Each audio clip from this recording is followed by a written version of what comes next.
நேரம் 6 மணி. இலங்கை ஒலிபரப்பு கூட்டுத்தாபனம் செய்திகள். செய்தி ஆசிரியர் MC நஜ்முதீன். வாசிப்பவர் இஸ்மாயில் பி மாரிஃப். முதலில் தலைப்புச் செய்திகள். புரேவி புயல் இன்றிரவு 7 மணிக்கும் 10 மணிக்கும் இடைப்பட்ட காலப்பகுதியில் வடக்கு கிழக்கு கரையோரத்தின் ஊடாக நாட்டுக்குள் ஊடுருவும் சாத்தியம். சூறாவளியின் தாக்கங்களை கட்டுப்படுத்த முன்னாயத்தங்களை மேற்கொண்டு வருவதாக சம்பந்தப்பட்ட அதிகாரிகள் அறிவிப்பு. வடமாகாணத்தில் உள்ள பாடசாலைகளுக்கு நாளையும் நாளை மறுதினமும் விடுமுறை. நாட்டின் பொருளாதாரத்தை வலுப்படுத்தும் பொறுப்பை அரசாங்கம் ஏற்பதாக பிரதமர் மஹிந்த ராஜபக்ச தெரிவிப்பு. ஃபைசர் மருந்து நிறுவனம் கண்டுபிடித்துள்ள COVID-19 தடுப்பு மருந்துக்கு பிரிட்டன் ஒப்புதல். விரிவான செய்திகள். வங்காள விரிகுடாவில் உருவாகிய புரவி புயல் இன்றிரவு 7 மணிக்கும் 10 மணிக்கும் இடைப்பட்ட காலப்பகுதியில் வடகிழக்கு கரையோரத்தின் ஊடாக நாட்டுக்குள் ஊடுருவலாம் என்று வளிமண்டலவியல் திணைக்களம் அறிவித்துள்ளது. இது திருகோணமலைக்கும் பருத்தித்துறைக்கும் இடையில் முல்லைத்தீவுக்கு அருகில் தரை தட்டக்கூடும் என இன்று மாலை 4 மணிக்கு திணைக்களம் விடுத்த சிவப்பு எச்சரிக்கை அறிவித்தலில் கூறப்பட்டுள்ளது. இந்த புயல் நகரும் தடத்தில் மணிக்கு 80 முதல் 90 மைல் வேகத்தில் காற்று வீசும். அது மணித்தியாலத்துக்கு 100 கிலோமீட்டர் வரை அதிகரிக்கலாம். புரவி புயல் மேற்கு திசையில் நகர்ந்து நாளை காலை அளவில் மன்னார் குடாவை அடையலாம் என எதிர்பார்க்கப்படுகிறது. இந்த புயல் காரணமாக திருகோணமலையிலிருந்து காங்கேசன்துறை வரையிலும் பூநகரிலிருந்து புத்தளம் வரையிலும் கரையோர பிரதேசங்களில் 1 மீட்டர் வரையிலான அலைகள் தோன்றி கடல் நீர் நிலத்திற்குள் வரக்கூடும் என திணைக்களத்தின் சிவப்பு அறிவித்தலில் எதிர்வு கூறப்பட்டுள்ளது. இந்த அச்சுறுத்தல் காரணமாக நாட்டை சூழவுள்ள கடற்பரப்பில் காற்றின் வேகம் மணிக்கு 80 முதல் 100 கிலோமீட்டர் வரை அதிகரித்து கடல் மிகவும் கொந்தளிப்பானதாக மாறலாம். நாட்டின் உட்பிரதேசங்களை பொறுத்தவரையில் வடக்கு, வடமத்தி, கிழக்கு, வடமேல், மேல், மத்திய சபரகமுவ மாகாணங்களில் மணிக்கு 80 முதல் 100 கிலோமீட்டர் வேகத்தில் கடும் காற்று வீசலாம். வடக்கு, வடமத்திய, கிழக்கு, வடமேல் மாகாணங்களின் சில இடங்களில் 200 மில்லி மீட்டரை தாண்டிய மழைவீழ்ச்சி பதிவாகக்கூடும். மறு அறிவித்தல் வரை கடலுக்கு செல்ல வேண்டாம் என்று மீனவர்கள் மற்றும் கடல் போக்குவரத்தில் ஈடுபடுவோருக்கு எச்சரிக்கை விடுக்கப்பட்டுள்ளது. கரையோரத்தில் இருப்பவர்கள் பாதுகாப்பான இடங்களுக்கு செல்லுமாறும் பாதிக்கப்பட்ட இடங்களைச் சேர்ந்தவர்கள் வீடுகளுக்குள் தங்கியிருக்குமாறும் கேட்கப்படுகிறார்கள். முறிந்து விழக்கூடிய மரங்கள், மின்கம்பங்கள் பற்றி அவதானம் தேவை. இடிமின்னல் தாக்கம் ஏற்படுகையில் கம்பி வழி தொலைபேசிகள், எலக்ட்ரானியல் சாதனங்கள் போன்றவற்றை பயன்படுத்துவதை தவிர்க்குமாறு கோரிக்கை விடுக்கப்பட்டுள்ளது. அவசர உதவி தேவைப்படும் பட்சத்தில் தமது பிரதேசங்களைச் சேர்ந்த இடர்காப்பு முகாமைத்துவ நிலைய அதிகாரிகளை தொடர்பு கொள்ளுமாறும் பொதுமக்களிடம் கோரிக்கை விடுக்கப்பட்டுள்ளது. இன்று மாலை அல்லது இரவு கிழக்கு கரையில் தரை தட்டி இலங்கைக்குள் பிரவேசிக்க உள்ளதாக எதிர்வு கூறப்படும் புரவி சூறாவளியின் தாக்கங்களை கட்டுப்படுத்த முன்னாயத்தங்களை மேற்கொண்டு வருவதாக சம்பந்தப்பட்ட அதிகாரிகள் தெரிவித்துள்ளார்கள். தற்போதைய இடர்நிலையில் மேற்கொள்ளப்பட வேண்டிய அவசர நடவடிக்கைகள் பற்றி ஆராய்வதற்காக மட்டக்களப்பு, திருகோணமலை, முல்லைத்தீவு, யாழ்ப்பாணம், கிளிநொச்சி மாவட்ட செயலகங்கள் விசேட கூட்டங்களை ஏற்பாடு செய்திருந்தன. இதில் இடர்காப்பு முகாமைத்துவ நிலையம் உள்ளிட்ட அரசு திணைக்களங்கள், நிதி சபைகள் போன்றவற்றின் அதிகாரிகள் பங்கேற்றிருந்தார்கள். அத்துடன் போலீசார், முப்படையினர் ஆகியோரும் கலந்து கொண்டனர். இந்த கூட்டம் பற்றி மட்டக்களப்பு மாவட்ட செயலாளர் KN கருணாகரன் கருத்து வெளியிடுகையில், பிரதேச செயலக மட்டத்தில் முன்னெச்சரிக்கை, மீட்பு, நிவாரண, பாதுகாப்பு நடவடிக்கைகளை ஒருங்கிணைப்பதற்காக சகல குழுக்களும் தயாராக வைக்கப்பட்டுள்ளதென தெரிவித்தார். மட்டக்களப்பு மாவட்டத்தில் பெருமழை பெய்யவில்லை எனவும் அவர் கூறினார். திருகோணமலை மாவட்ட செயலாளர் சமன் தர்ஷன பண்டித கோரல எமது நிலையத்திற்கு தகவல் தருகையில், கரையோர பகுதிகளில் பாதிக்கப்படக்கூடிய நிலையிலுள்ள 21,000க்கும் மேற்பட்ட குடும்பங்களை தங்க வைப்பதற்காக 237 முகாம்கள் தயார் நிலையில் வைக்கப்பட்டுள்ளதாக தெரிவித்தார். நிலைமையை அவதானித்து மக்களை பாதுகாப்பான இடங்களுக்கு அப்புறப்படுத்தப் போவதாகவும் அவர் கூறினார். மன்னார் மாவட்ட செயலாளர் நந்தினி ஸ்டான்லி டி மெல் தகவல் தருகையில், இங்கு பாதிக்கப்படக்கூடிய நிலையிலுள்ள மக்களை பாதுகாப்பான இடங்களில் தற்காலிகமாக குடியமர்த்த சகல ஏற்பாடுகளும் மேற்கொள்ளப்பட்டிருப்பதாக தெரிவித்தார். இந்த நடவடிக்கைகளை ஒருங்கிணைக்க சமூக குழுக்களும் உதவி வருவதாக அவர் கூறினார். சீரற்ற காலநிலையினால் ஏற்படக்கூடிய விளைவுகள் குறித்து பொதுமக்கள் அவதானமாக இருக்க வேண்டும் என கிளிநொச்சி, முல்லைத்தீவு, யாழ் மாவட்டங்களைச் சேர்ந்த அதிகாரிகள் எச்சரிக்கை விடுத்துள்ளார்கள். வவுனியா மாவட்டத்தில் ஒலிபெருக்கிகள் மூலம் கிராமங்கள் தோறும் முற்பாதுகாப்பு நடவடிக்கைகள் பற்றி ஆலோசனை வழங்கப்பட்டு வருகிறது. அம்பாறை மாவட்டத்தில் வானம் மப்பும் மந்தாரமுமாக இருக்கிறது என எமது செய்தியாளர் தெரிவித்துள்ளார். மன்னார், கிளிநொச்சி மாவட்டங்களில் அடைமழை பெய்கிறது. திருகோணமலையில் கடல் சீற்றமடைந்துள்ளதை காணக்கூடியதாக இருப்பதாகவும் எமது செய்தியாளர் அறிவித்துள்ளார். புரவி சூறாவளியின் தாக்கத்தினால் ஏற்படக்கூடிய பாதிப்புகளை தடுப்பதற்கு விரைவாக நடவடிக்கை எடுக்குமாறு அரசாங்கம் உரிய பிரிவுகளுக்கு அறிவித்தல் விடுத்திருக்கிறது. இதனால் கரையோரம் மற்றும் இறங்கு துறைகளில் நிறுத்தி வைக்கப்பட்டுள்ள படகுகளை முடியுமான வரையில் கரைக்கு கொண்டு வருமாறு சகல படகு உரிமையாளர்களுக்கும் அறிவிக்குமாறு கடற்றொழில்துறை பணிப்பாளர் சகல மாவட்ட உதவி பணிப்பாளர்களுக்கும் அறிவித்தல் விடுத்திருக்கிறார். நீங்கள் கேட்டுக்கொண்டிருப்பது இலங்கை ஒலிபரப்பு கூட்டுத்தாபனத்தின் செய்திகள்.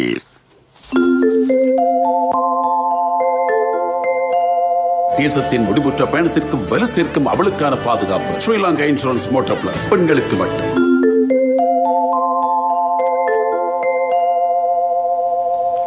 தற்போது கிடைக்கப்பெற்ற செய்தி. நிலவும் அனர்த்தம் காரணமாக தேசிய வானொலி 24 மணி நேரமும் விசேட சேவையொன்றை முன்னெடுத்துள்ளது. அனர்த்தத்திற்குட்படுபவர்களுக்கு நிவாரணம் வழங்குவது இதன் நோக்கம். ஆகவே எவராவது அனர்த்தத்திற்குட்பட்டால் தொலைபேசி மூலம் அறிவிக்க முடியும். அந்த தொலைபேசி இலக்கம் 0112 69 1992. அந்த தொலைபேசி இலக்கம் 0112 69 1992 என்பதாகும். தற்போது நிலவும் சீரற்ற காலநிலை காரணமாக யாழ்ப்பாண மாவட்ட மக்களை அவதானமாக இருக்குமாறு மாவட்ட அனர்த்த முகாமைத்துவ பிரிவு வேண்டுகோள் ஒன்றை விடுத்திருக்கிறது. அனர்த்தங்கள் தொடர்பில் அனர்த்த முகாமைத்துவ பிரிவின் அவசர செயற்படுத்துகை மையத்திற்கு அறிவிக்குமாறும் கேட்டுக் கொள்ளப்பட்டுள்ளது. இதற்காக 24 மணி நேரமும் செயற்படக்கூடியதான தொலைபேசி இலக்கங்களும் அறிமுகப்படுத்தப்பட்டிருப்பதாக யாழ் மாவட்ட அனர்த்த முகாமைத்துவ பிரிவின் உதவி பணிப்பாளர் TN சூரியராஜா தெரிவித்துள்ளார். 077 395 78 94 மற்றும் 021 211 71 17 ஆகிய தொலைபேசி இலக்கங்களுடன் தொடர்பு கொள்ள முடியும். சீரற்ற காலநிலை காரணமாக கிளிநொச்சி மாவட்டத்தில் 10 குடும்பங்களைச் சேர்ந்த 41 பேர் பாதிக்கப்பட்டுள்ளார்கள். கரச்சி பிரதேச செயலாளர் பிரிவில் 2 குடும்பங்களைச் சேர்ந்த 9 பேரை நண்பர்கள் மற்றும் உறவினர்கள் வீடுகளில் தங்க வைத்துள்ளதாக மாவட்ட செயலாளர் ரூபவதி கேதீஸ்வரன் தெரிவித்துள்ளார். இதேவேளை கரச்சி பிரதேச செயலாளர் பிரிவில் 9 வீடுகள் பகுதியளவில் சேதமடைந்திருப்பதாகவும் அவர் குறிப்பிட்டார். பாதிப்புகள் தொடர்பாக மாவட்ட அனர்த்த முகாமைத்துவ பிரிவு தரவுகளை சேகரித்து வருவதாகவும் மாவட்ட செயலாளர் தெரிவித்தார். வடமாகாணத்தில் உள்ள சகல பாடசாலைகளும் நாளையும் நாளை மறுதினமும் மூடப்பட உள்ளதாக வடமாகாண ஆளுநர் PSM சார்ல்ஸ் தெரிவித்துள்ளார். தற்போது நிலவும் சீரற்ற காலநிலை காரணமாக மாவட்ட செயலாளர்கள் விடுத்த வேண்டுகோளுக்கு அமைவாகவே பாடசாலைகள் மூடப்படுவதாக அவர் தெரிவித்தார். புதிய அணுகுமுறைகளை பின்பற்றி நாட்டின் பொருளாதாரத்தை வலுப்படுத்தும் பொறுப்பையும் சவால்களையும் அரசாங்கம் ஏற்பதாக பிரதமர் மஹிந்த ராஜபக்ச தெரிவித்திருக்கிறார். நாட்டுக்கு தீர்மானம் மிக்க எதிர்வரும் சில வருடங்களில் பொருளாதாரத்தை பலப்படுத்துவதற்கு அரசாங்கம் தனியார் துறைகளுடன் இணைந்து சவால்களை முகாமைத்துவம் செய்ய வேண்டியிருப்பதாக அவர் குறிப்பிட்டார். ஸ்ரீலங்கா வர்த்தக சபை ஏற்பாடு செய்த பொருளாதார மாநாட்டில் வீடியோ தொழில்நுட்பத்தின் மூலம் பங்கேற்ற போதே பிரதமர் இதனை கூறினார். நாட்டில் பயிரிடக்கூடிய தானியங்களும் கடந்த ஆட்சிக் காலத்தில் இறக்குமதி செய்யப்பட்டது. இதனால் நாட்டின் பொருளாதாரம் சீரழிக்கப்பட்டதாக அமைச்சர் SM சந்திரசேன தெரிவித்திருக்கிறார். கடந்த ஆட்சியின் போது 1100 கோடி ரூபாய் பெறுமதியான பயறு இறக்குமதி செய்யப்பட்டது.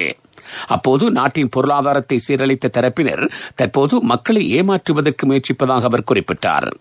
ஸ்ரீலங்கா பொதுஜன பெரமுன கட்சியின் தலைமையகத்தில் இன்று இடம்பெற்ற ஊடகவியலாளர் சந்திப்பின் போதே அமைச்சர் இதனை தெரிவித்தார். தொடர்ந்து பிரதான செய்திகளை எதிர்பாருங்கள்.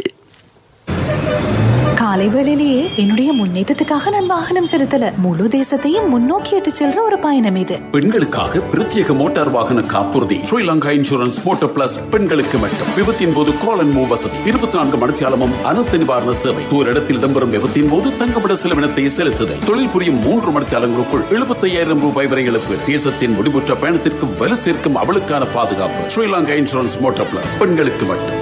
இது ஸ்ரீலங்கா இன்சூரன்ஸ் தானே.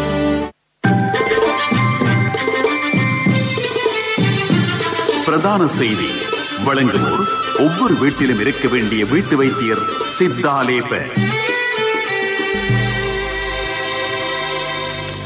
நாட்டில் COVID-19 வைரஸ் பரவலின் தாக்கத்தை கட்டுப்படுத்துவதற்கான தேசிய முயற்சிக்கு உதவு கோரும் வகையில் ஆரம்பிக்கப்பட்ட விசேட வைப்பு கணக்கிற்கு கடந்த அக்டோபர் மாதம் 7ஆம் தேதி வரையிலான காலப்பகுதியில் 272 மில்லியன் அமெரிக்க டாலர்கள் வைப்பு செய்யப்பட்டிருப்பதாக இலங்கை மத்திய வங்கி அறிவித்துள்ளது. இந்த வங்கிக் கணக்கு கடந்த ஏப்ரல் 8ஆம் தேதி அறிமுகப்படுத்தப்பட்டது. இந்த கணக்கில் வைப்பு செய்வதற்கான கால எல்லையை அடுத்த வருடம் ஏப்ரல் 7ஆம் தேதி வரை நீடிக்க தீர்மானிக்கப்பட்டுள்ளது. மத்திய வங்கி நிதிச்சேவை வழங்கிய பரிந்துரைக்கமைய இந்த தீர்மானம் மேற்கொள்ளப்பட்டுள்ளது.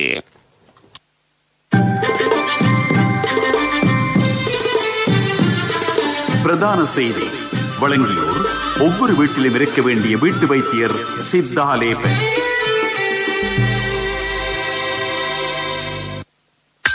உங்கள் கவனத்திற்கு COVID-19 எச்சரிக்கை காரணமாக சுகாதார வழிமுறைகளை பேணாதவர்களுக்கு எதிராக சட்ட நடவடிக்கை எடுக்கப்படுகிறது. இதற்கமைவாக முகக்கவசம் அணியாத மற்றும் சமூக இடைவெளியை பேணா தவறிய 18 பேரை நேற்று கைது செய்திருப்பதாக போலீஸ் ஊடக பேச்சாளரான பிரதி போலீஸ் மாதிபர் அஜித் ரோஹன தெரிவித்துள்ளார். கடந்த அக்டோபர் மாதம் 30ஆம் தேதி முதல் இதுவரையான காலப்பகுதியில் இந்த குற்றச்சாட்டுகளின் பேரில் 952 பேர் கைது செய்யப்பட்டுள்ளமை குறிப்பிடத்தக்கது. உலகச் செய்திகள்.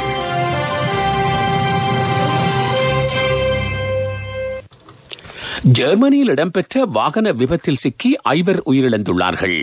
மேலும் 15 பேர் காயமடைந்திருப்பதாக அந்த நாட்டு தகவல்கள் தெரிவிக்கின்றன. உயிரிழந்தவர்களில் 9 மாத குழந்தையொன்றும் அடங்குகிறது. ட்ரிய நகரிலேயே இந்த விபத்து சம்பவித்துள்ளது. காரொன்று பாதசாரிகள் மீது மோதியதால் இந்த விபத்து சம்பவித்துள்ளது. இந்த விபத்தின் பின்னணியில் பயங்கரவாத செயற்பாடுகள் உள்ளதா என்பது பற்றி விசாரணை மேற்கொள்ளப்பட்ட போதும் அதற்கான சான்றுகள் கிடைக்கவில்லை என்று சர்வதேச ஊடகங்கள் தெரிவித்துள்ளன. இதேவேளை விபத்தினை ஏற்படுத்திய 51 வயதான நபரை போலீசார் கைது செய்துள்ளனர். ஃபைசர் மருந்து நிறுவனம் கண்டுபிடித்துள்ள COVID-19 தடுப்பு மருந்துக்கு பிரிட்டன் அரசு ஒப்புதல் வழங்கியுள்ளது. இந்த நிறுவனத்தின் தடுப்பூசியை பயன்படுத்துவதற்கு பிரிட்டன் மருத்துவ மற்றும் சுகாதார ஒழுங்குமுறை நிறுவனம் அளித்த பரிந்துரையை அரசாங்கம் இன்று ஏற்றுக்கொண்டது. இதற்கமைவாக அடுத்த வாரம் முதல் ஃபைசர் கோவிட் தடுப்பு மருந்தை பயன்படுத்த முடியும் என்று அறிவிக்கப்பட்டுள்ளது. முதியவர்கள் மற்றும் சுகாதார பணியாளர்களுக்கு முதலில் தடுப்பூசி ஏற்றப்படும் என்று பிரிட்டன் தெரிவித்துள்ளது. அபிவிருத்தி செய்திகள்.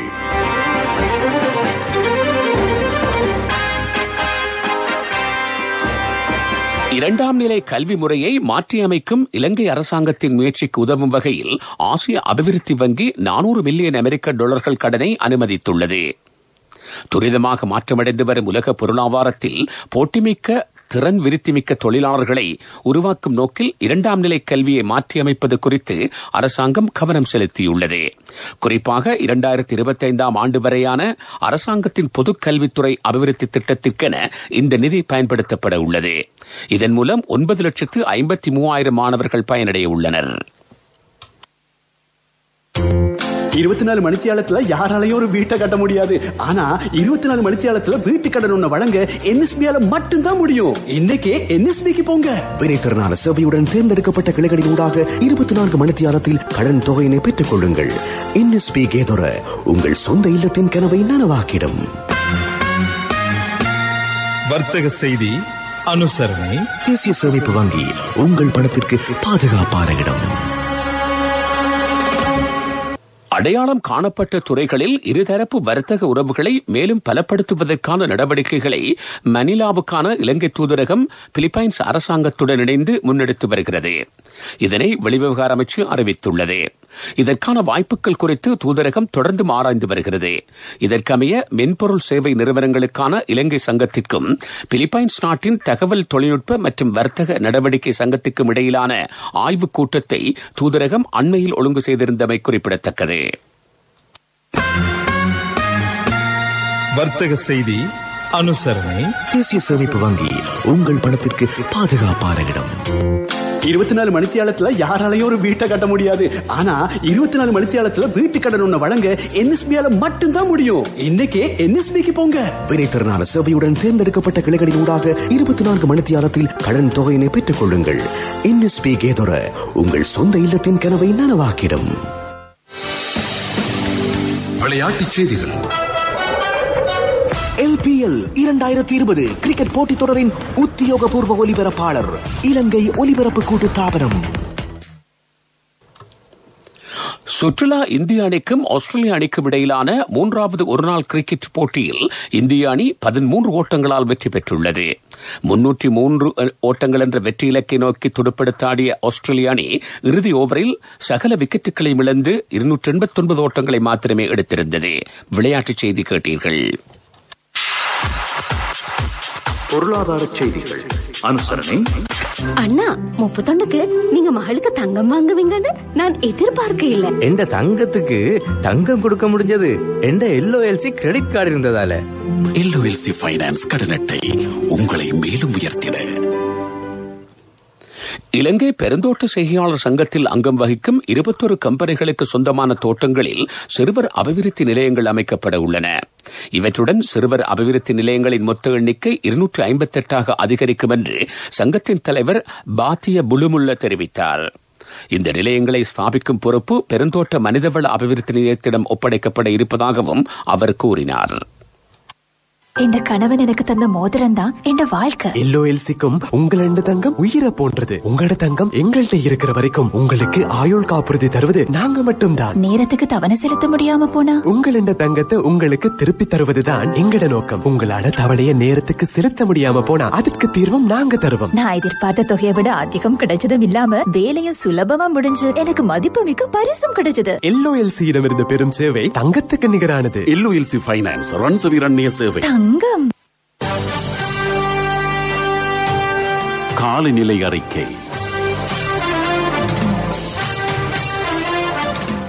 புரேவி சூறாவளி இலங்கை ஊடாக நகர்வதற்கான சாத்தியம் இருப்பதால் நாடு பூராகவும் மழை மற்றும் காற்றுடன் கூடிய காலநிலை அதிகரிக்கலாம் என்று வளிமண்டலவியல் திணைக்களம் எதிர்வு கூறியுள்ளது. இந்த சூறாவளியுடன் காற்றின் வேகம் மணிக்கு 75 முதல் 95 கிலோமீட்டர் வரை அதிகரிக்கும் சாத்தியம் காணப்படுகிறது.